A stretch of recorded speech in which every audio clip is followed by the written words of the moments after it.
오리코기 건설을 위한 주민공청회가 논란 속에 열렸습니다. 환경단체는 찬성하는 주민들만 입장시킨 이번 공청회가 무효라고 주장했습니다. 화물연대가 잠정 합의안을 가결시키면서 항만물류가 빠르게 회복되고 있습니다. 반면 현대자동차 등 10여 개 사업장은 금속노조 지침에 따라 파업 수순을 밟고 있습니다. 울산 지역 재개발 사업이 각종 이권을 둘러싼 비리로 얼룩지고 있습니다. 비리 복마전으로 변한 재개발 사업의 실태를 취재했습니다. 경기 침체 속에 고수익을 미끼로 한 다단계 사기 피해가 급증하고 있습니다. 범죄수법과 예방법은 없는지 알아봤습니다. 화물차 연쇄 방화 사건이 장기화할 조짐을 보이고 있습니다. 경찰이 용의자를 공개 수배하고 나섰지만 이렇다 할 제보가 접수되지 않고 있습니다. 울산은 지난 10년 동안 눈부신 성장을 했지만 환경과 복지는 2% 부족하다는 평가입니다. 박맹호 시장 취임 10년 울산의 변화상을 짚어봤습니다. 울산시가 다음 달 3일자로 실국장급 등 5급 이상 107명에 대한 대규모 인사를 단행했습니다. 울산시 시설관리공단이 차별화된 서비스로 소비자 신뢰 부문에서 각종 상을 휩쓸고 있습니다. 엄주호 이사장을 피플앤뉴스에서 만나봤습니다. 여러분 안녕하십니까? 6월 29일 금요일 UBC 프라임 뉴스입니다. 그동안 수차례 연기됐던 신고리 5, 6호기 건설을 위한 주민 공청회가 논란 속에 열렸습니다. 환경단체는 찬성하는 주민들만 입장시킨 이번 공청회가 무효라고 주장했습니다. 이다루 기자가 보도합니다. 주민 대표들은 이구동성으로 신고리 5, 6호기의 안전성 확보 대책을 요구했습니다. 고리 1호기 정전 사고와 계속되는 납품 비리 사건으로 원전에 대한 불신이 커졌기 때문입니다. 긍정되지 않은 상황에서 또다시 똑같은 규정으로 이 지역에 5호기를 세우겠다는 것은 이 지역에 있는 사람들을 어떻게 보호하는 것인지. 결국 신리마을 이주 문제와 원전 인센티브, 서생면 중장기 발전계획 연구 용역 등 22개 사항에 대해 의견 접근을 이루고 다음 달 환경영향평가와 승인 신청을 하기로 했습니다. 신고리 3, 4호기 5호기 공수 사항을 성실하게 이행해 주실 걸 촉구합니다. 적어도 신림마을 주민의 어떤 요구사항을 최우선을 하는 것을 원칙으로 해서 이를 풀어나가도록 하겠습니다. 반핵단체는 찬성 주민들만 참석시킨 공청회는 원천 모여라며 반발했습니다. 서생면 주민들은 당초 공청회를 원천 봉쇄할 계획이었지만 어제 저녁 한수원 측과 요구사항에 대해 부분적으로 협의가 이루어짐에 따라 이를 철회했습니다. 공청회장 입구에서는 찬성과 반대 주민들이 몸싸움을 벌이기도 했습니다. 공청회 개최로 한수원은 일단 명분을 얻었지만 주민들의 원전 불안감 해소는 풀어야 할 과제로 남아 있습니다. UBC 뉴스 이다루입니다. 파업에 들어왔던 화물연대와 건설노조가 업무에 복귀하면서 항만과 건설 현장은 정상화되고 있습니다. 하지만 현대자동차 등 금속노조 사업장 노조들은 파업 수순에 들어가 비상입니다. 이영남 기자입니다. 컨테이너를 싣고 내리는 작업이 한창인 울산신항 컨테이너 터미널. 현장에 복귀하는 조합원들이 늘어나면서 컨테이너 반출입 물량은 700여 대로 평소의 90% 수준으로 회복됐습니다. 예, 어제까지만 해도 화물연대 운송 거부로 인해 가지고 평상시 물동량이 한 70% 정도 운행이 되다가 오늘 새벽부터 거의 90%까지 회복됐습니다. 화물연대가 운송사 협의회와 잠정 합의안을 도출하고 파업을 풀기로 했다는 소식에 항만은 빠르게 정상화되고 있습니다. 화물연대는 조합원 찬반 투표 결과 운송료 9.9% 인상 등 잠정 합의안을 통과시키고 업무에 복귀했습니다. 우리 조합원들의 가결을 끝났고요. 그래서 현장으로 지금 업무 복귀가 바로 지침으로 내려와서 현장 업무 복귀가 되는 과정이고. 울산 건설기계 노조도 내일부터 현장에 복귀하기로 했습니다. 임대료 적정화 등 요구안을 정부가 일부 수용하기로 했기 때문인데 건설 현장은 한숨을 돌리게 됐습니다. 복귀하는 이유는 현장별로 저희들이 인상한 임대료 요구안이 어느 정도 저희들이 생각한 만큼 관철이 됐고. 하지만 현대자동차 노조는 물론 세종공업과 덕양산업 등 나머지 10개 사업장 노조는 다음 달 10일 금속노조 파업에 동참할 계획입니다. 화물연대와 건설노조 파업은 끝났지만 자동차 업계가 파업 수순에 돌입하면서 자동차 업계의 긴장감이 더욱 높아지고 있습니다. UBC 뉴스 이영남입니다. 현대자동차 노조가 임금 협상 결렬을 선언하고 파업 수순에 돌입한 것과 관련해 노사가 책임 공방을 벌이고 있습니다. 노조는 소식지를 통해 회사가 주 3회 집중 교섭하자는 제의를 거부했고 일괄 제시한 요청도 응하지 않아서 교섭 결렬 책임은 회사에 있다고 밝혔습니다. 이에 대해 회사는 노조가 실무 의견 접근을 해보기도 전에 일방적으로 결렬을 선언했다며 임협 논의 재개를 촉구한다고 밝혔습니다. 화물 차량 연쇄 방화 사건 수사가 장기화될 조짐을 보이고 있습니다. 울산지방경찰청은 어제부터 공개 수사로 전환하고 보상금까지 내걸었지만 아직까지 시민 제보가 한 건도 없다며 외곽 지역을 돌며 용의 차량 찾기에 나섰습니다. 경찰은 연쇄 방화 사건 현장 잔해물에 대한 국과수의 분석 결과가 나오면 수사에 활기를 띨 것으로 보고 있습니다. 한동안 잠잠하던 재개발 비리가 최근 들어 다시 고개를 들고 있습니다. 뇌물을 받은 혐의로 조합 간부들이 잇따라 조사를 받고 있는데요. 부동산 경기 침체로 이 같은 잡음이 더욱 늘 거란 전망입니다. 조윤호 기자가 보도합니다. 재개발 추진위가 꾸려진 지 4년 4개월 만인 지난해 10월 중구에서 처음으로 조합이 설립된 재개발 구역입니다. 우여곡절 끝에 재개발이 추진되고 있지만 현 조합장의 뇌물 사건이 불거지면서 또다시 사업이 표류할 위기를 맞고 있습니다. 현 조합장인 47살 신모 씨는 지난 2007년 추진위 총무로 있을 당시 정비업체로부터 1억 3천만 원을 차명 계좌로 받은 혐의로 지난해 말 검찰 조사를 받았습니다. 검찰은 신 씨가 이 가운데 1억 원가량을 빼돌린 것으로 보고 불구속 기소했습니다. 신용사에서 다 알고 있거든요. 무서 사건이라든가 고소 내용까지 다 알고 있기 때문에 재개발이 지금 안 되고 있는 그런 비리가 있기 때문에. 이곳은 지난 2009년 당시 추진위원장이던 고모 씨가 임금체불 혐의로 징역 8월에 집행유예 판결을 받기도 했습니다. 남구의 한 아파트 재개발 조합도 비리 의혹에 휩싸였습니다. 남부경찰서는 공사 수주를 빌미로 세시업체로부터 5천만 원대 향응을 받은 혐의로 조합장을 내사하고 있습니다. 먼저 완전부니까 수리 사주하는 사람들이 회사 의뢰 안 돼가지고 그걸 중소형돼가지고 공사장이었어요. 재개발 추진 과정의 비리는 분양가 상승이나 부실 공사 등으로 이어져서 결국에는 주민 피해로 고스란히 돌아가게 됩니다. 이런 가운데 부동산 경기 침체로 사업 추진이 지지부진해지면서 재개발 비리는 점점 더 늘어날 것으로 전망됩니다. UBC 뉴스 조윤호입니다. 80억 원의 투자금을 챙겨 잠적한 다단계 업체 이야기 얼마 전 전해드렸는데요. 최근 들어 울산의 다단계 피해가 급증하고 있습니다. 왜 그런지 또 예방법은 없는지 윤경재 기자가 취재했습니다. 양돈 사업에 투자하면 은행 금리의 10배가 넘는 배당금을 준다며 80억 원을 끌어모은 다단계 업체가 잠적했습니다. 지난해 11월엔 울산판 거마대학생 700여 명에게 35억 원을 가로챈 다단계 업체가 적발되기도 했습니다. 소비자원에 접수된 울산 지역 다단계 피해 상담 건수는 지난해부터 급증했고 올해는 벌써 2010년 수치를 넘어섰습니다.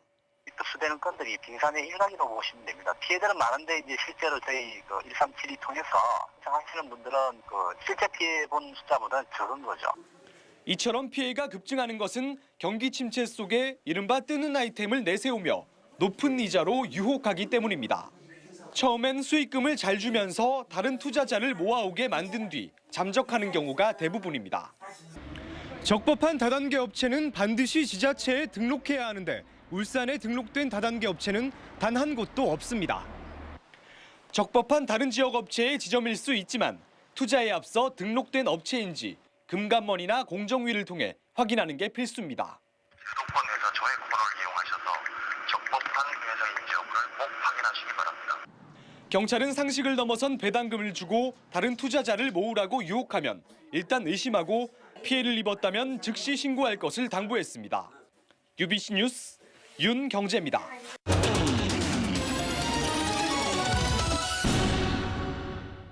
삼선의 박명우 시장이 시정을 맡은 지 10년이 지났습니다. 그동안 울산은 얼마나 바뀌었을까요? 통계에 비친 지난 10년간의 변화, 김익형 기자가 보도합니다. 362만 제곱미터로 정규축구장 500배 크기인 울산대공원입니다.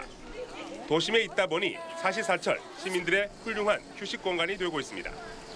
울산의 도시공원은 10년 전 357개에서 현재는 530개로 늘었고 시민 1인당 공원 면적은 7대 도시 가운데 가장 넓습니다. 도시락을 사와서 이렇게 돗자리 가지고 저기 그늘진 곳에 이제 도시락 먹는 것도 되게 맛이 좋고 또 이게 나무가 많으니까 이렇게 신선한 공기 때문에 되게 기분이 좋아지는 것 같아요. 태화강 수질 역시 10년 전보다 눈에 띄게 개선됐습니다. 하수도 보급률과 하수 처리량이 크게 오른 덕이 큽니다. 10년 만에 병원 수는 2배, 의료 인수는 2.5배 늘어 의료 여건도 개선됐습니다. 눈부신 경제 발전 속에 수출과 수입은 각각 4배 이상 늘었고 1인당 GRDP도 2천만 원 이상 늘어 선진국 수준이 됐습니다. 그러나 노인 인구와 국민 기초생활수급자, 저소득 한부모 가정 역시 급속히 늘어서 시정에 부담이 되고 있습니다. 대기질도 상당히 개선됐지만 수질 개선에는 미치지 못했고 특히 오존 농도와 이산화질소 농도는 오히려 악화된 걸로 나타났습니다. 지난 10년간 울산시의 발전과 성장은 부인할 수 없지만 지속적인 환경 개선 노력과 늘어나는 복지 수요에 대한 대책이 필요하다고 통계는 말해주고 있습니다. UBC 뉴스 김익현입니다. 울산시가 지난 3일자로 5급 이상 107명에 대한 대규모 정기 인사를 단행했습니다. 기획관리실장에는 이기원, 경제통상실장에는 김기수, 행전지원국장에는 허만영, 울주군 부군수에는 전병수 씨가 각각 발령됐습니다. 또 이례적으로 고시 출신인 이선봉, 김상육 씨가 부군 국장요원으로 발령됐고 서석광, 김미경 씨 등은 업무 성과를 인정받아서 4급으로 승진됐습니다.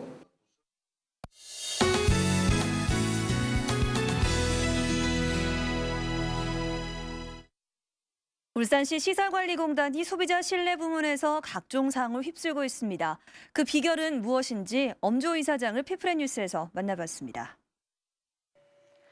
울산시 시설관리공단이 한국소비자 신뢰기업 대상에서 시설관리 부문 1위에 올랐습니다. 지난해에 이어 2년 연속 수상한 것인데요. 2010년부터 지금까지 이런 상은 벌써 11번째입니다. 한국 소비자의 신뢰기업 대상에 선정되신 거 정말 축하드립니다. 소감이 어떠신가요? 우리 공단 시설을 아껴주시고 또 사랑해주신 또 시민 여러분께 감사를 드립니다. 앞으로 더욱더 신뢰도를 높이도록 노력하겠습니다. 공무원 출신인 엄주호 이사장은 울산시 자치행정과장과 중구 부구청장 등을 거친 뒤 지난 2009년 시설관리공단을 맡았습니다. 울산시 시설관리공단은 이때부터 삼진아웃제와 서비스 실명제 등 차별화된 정책을 펼치면서 서비스의 품질을 높이기 시작했습니다. 최상의 고객 만족 실현과 또 효율적인 시설물 관리, 또 안전사고 예방, 또 지속적인 혁신 이 4가지를 가지고 조직 문화로 정착시켜 나오고 있습니다. 엄 이사장은 몸에 밴 친절을 강조하는데요. 매일 아침 직원들과 체조와 친절 교육을 함께하는 것도 이 때문입니다. 체육공원 낙엽거리 조성이나 학생들의 다양한 현장 학습을 제공하는 등 톡톡 튀는 아이디어를 접목하는 노력도 아끼지 않고 있습니다. 네, 앞으로의 포부가 있다면 어떤 게 있을까요? 시민들에게 이제 쾌적한 자연과 쾌적한 시설을 제공하고 최상의 고객 만족 실현을 위해서 더욱더 전 임직원이 노력을 하겠습니다. 울산대공원과 문수체육공원 등 지역의 각종 시설을 책임지고 있는 엄 이사장의 뚝심이 있는 한 시민들의 시설 이용은 더욱 편리해질 전망입니다. 피플앤뉴스 유지은입니다. 문화재청이 울주군과 함께 사적 153호인 언양읍성 종합정비계획을 수립해서 체계적인 보존에 나섭니다. 문화재청은 과거와 현재가 공존하는 언양읍성을 만들기 위해서 오는 2022년까지 성곽복원과 성내시설 재현, 그리고 역사문화 체험장 조성 등을 추진할 계획입니다. 이와 함께 미나리 재배지 조성과 전통 한옥 민박 지역 조성, 언양 불고기 축제 등을 유적지와 연계 추진함으로써 지역 경제 활성화도 꾀할 방침입니다. 서남호수공원과 여천천 그리고 고래 생태체험관 등 남구 지역 5개 역점 사업의 경제적인 가치가 연간 311억 원이라는 조사 결과가 나왔습니다. 남구청의 의뢰를 받은 울산대학교 산학협력단은 5개 사업의 연간 경제적 가치는 311억 8천만 원이며 30년간의 가치는 4,500억 원에 이른다고 밝혔습니다. 이 가운데 서남호수공원은 연간 57억 원, 솔마룻길은 70억 원, 여천천은 41억 원으로 유지관리 비용보다 경제적 가치가 훨씬 큰 것으로 나타났습니다. 아시아나항공은 지난해 7월부터 이달까지로 예정된 울산 김포 노선 요금 할인 행사를 8월 말까지로 연장한다고 밝혔습니다. 이에 따라 할인 계약을 체결한 기업체 임직원과 동반자 1명은 최고 30%의 할인 혜택을 계속 받을 수 있게 됐습니다. 반면 대한항공은 다음 달 18일부터 국내선 일반석 운임을 평균 9.9% 인상하기로 해 주말 울산 김포 노선 요금이 7만 900원에서 7만 9천 원으로 인상됩니다. 이달부터 KTX 울산역에 무인 주차 단속 카메라가 추가로 설치되면서 불법 주정차 단속 건수가 크게 늘어난 것으로 나타났습니다. 울산시는 지난 1일부터 24일까지 하루 평균 57건을 단속해 종전 39건보다 크게 늘었다고 밝혔습니다. 울산시는 울산역 주변 교통 소통을 위해 이달부터 무인 단속 카메라 석 대를 늘려서 모두 5대로 단속을 벌이고 있으며 단속 차량에는 4만 원의 과태료를 물리고 있습니다. 동부경찰서는 오늘 아파트와 빌라 주차장을 돌며 오토바이를 훔친 14살 김모군 등 4명을 불구속 입건했습니다. 이들은 오늘 새벽 2시쯤 동구 서부동의 한 아파트 지하 주차장에서 41살 장모 씨의 오토바이를 훔치는 등 30분 동안 오토바이 석 대를 훔친 혐의를 받고 있습니다. 올해 첫 그린 전기자동차 포럼이 김기현 의원 주최로 오늘 문수 컨벤션 센터에서 열렸습니다. 오늘 포럼에는 전기차 전문가들이 참석해 정부의 전기자동차 정책 동향과 친환경 자동차 지원 정책, 그리고 전기차 인프라 확충 등에 대해 논의했습니다. 학교폭력 예방을 위해 좋은 댓글을 달자는 선풀 선언식이 오늘 울산지방경찰청에서 열렸습니다. 선풀 달기 운동은 지난 2007년 민병철 건국대 교수를 중심으로 인터넷상에서 칭찬과 격려의 댓글을 달아서 악플을 퇴치하고 학교폭력도 예방하는 취지로 시작됐습니다. 다음 날씨 알아보겠습니다. 성경희 캐스터, 오늘 밤부터 장맛비 소식 있다고요? 네, 오늘 밤 자정을 전후로 본격적인 장맛비가 내릴 전망입니다. 밤사이 차량 운행에 각별히 유의를 하셔야겠습니다. 이번 비는 일요일인 모레 새벽까지 쭉 이어지겠고요. 내일 오후에는 잠시 소강 상태를 보일 때가 있겠습니다. 모레까지 강수량은 최고 40mm가 예상되고요. 바람도 꽤 강할 것으로 보입니다. 하지만 일요일 아침부터는 비가 완전히 그치면서 활동하기에는 문제가 없을 것으로 전망됩니다. 특히 일요일은 한낮으로 반짝 무더위가 예상되는데요. 한낮 기온이 30도까지 껑충 오르겠습니다. 더위 대비를 단단히 해보셔야겠습니다. 다음 자세한 전국 날씨입니다. 내일은 전국에 장맛비가 내리겠는데요. 특히 경기와 충남 서해안 지역에 많은 비가 오겠습니다. 비로 인해 중부지방은 내일 한낮 기온이 25도 안팎까지 크게 떨어지겠습니다. 남부지방에도 내일 비가 오겠지만 낮 동안 소강 상태를 보일 때가 있겠습니다.